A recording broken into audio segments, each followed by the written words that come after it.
grew up in a small village in Japan. My father was the only son of his parents, and I am the only son of my father. So you can say that I am a pampered child. Both my parents doted on me a lot. They never uttered a word of complaint when it came to sacrificing their happiness for mine. When I was 16 years old, my parents gifted me a brand new car. It wasn't just any car, it was a vintage model of my favorite car. The best part was that they didn't force me to learn driving on the main roads. They bought an entire field just for me, so that I could learn driving without panicking. I am thankful to them for that, because otherwise, I would have met with an accident long ago. There was one problem though. The field was completely isolated. There were no street lights, no houses or even animals. Sometimes when I drove fast, I was sure that I was the only living being for miles around. This both scared and thrilled me at the same time.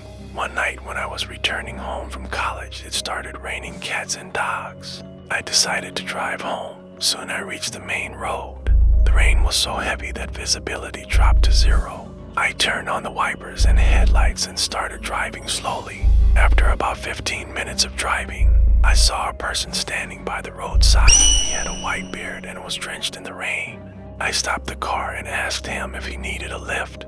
At first, he hesitated but then agreed. I opened the passenger door and he got in. As soon as he did, I felt a sudden jolt. I continued driving. When I turned to look at the man, he was gone. I panicked and started screaming, but no one answered. I pulled over and called my parents. They asked me to stay calm and told me to drive slowly so that they could trace my route. I started driving slowly. For about half an hour, I saw my parents running towards me. Relief washed over me, but before I could speak, my dad shouted, "Run away." I was confused, but I did as he said. I ran as fast as I could. I didn't dare turn back to see what was happening. When I finally stopped, I looked back. My dad was nowhere to be seen. Then I noticed something horrifying. My mom was hanging from the tree beside the road. Her eyes were wide open, her mouth was wide open as if she was screaming, and her body was swaying gently in the wind. I screamed, "Mom," and ran towards her. Just then, the man from earlier appeared and said, "Don't touch her. She's dead." I looked at my mom's lifeless body and burst into tears. The man said, "I'm sorry, but your mother had to die. You see, she was possessed by a demon. Only a human sacrifice could have saved her." I was shocked. I asked, "What sacrifice?" The man said, "Your father had made a deal with the demon. In exchange for his son's life, he wanted his wife to be spared. The demon accepted his deal." I was too shocked to speak. I looked at my mom's dead body and then at the man. Suddenly, I understood everything.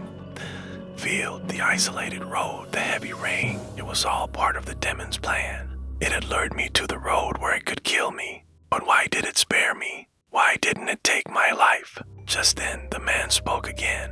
"You are not safe yet. The demon will come for you soon, but it will take some time.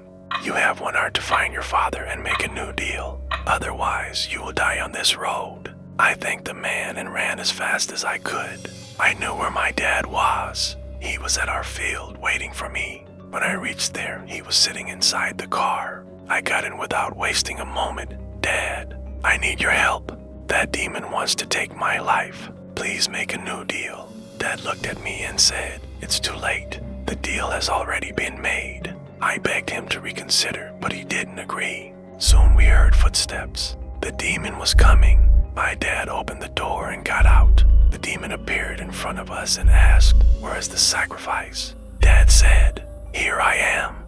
Before I could say anything, the demon dragged my dad out of the car and started to devour him. The smell of blood filled my nostrils. I shut my eyes tightly, but the demon wasn't done yet. It came near me and asked, "So where is the sacrifice?" It opened the door and gestured towards the back seat. I understood what it wanted. I had only one option left. I took a deep breath, closed my eyes, and got out of the car.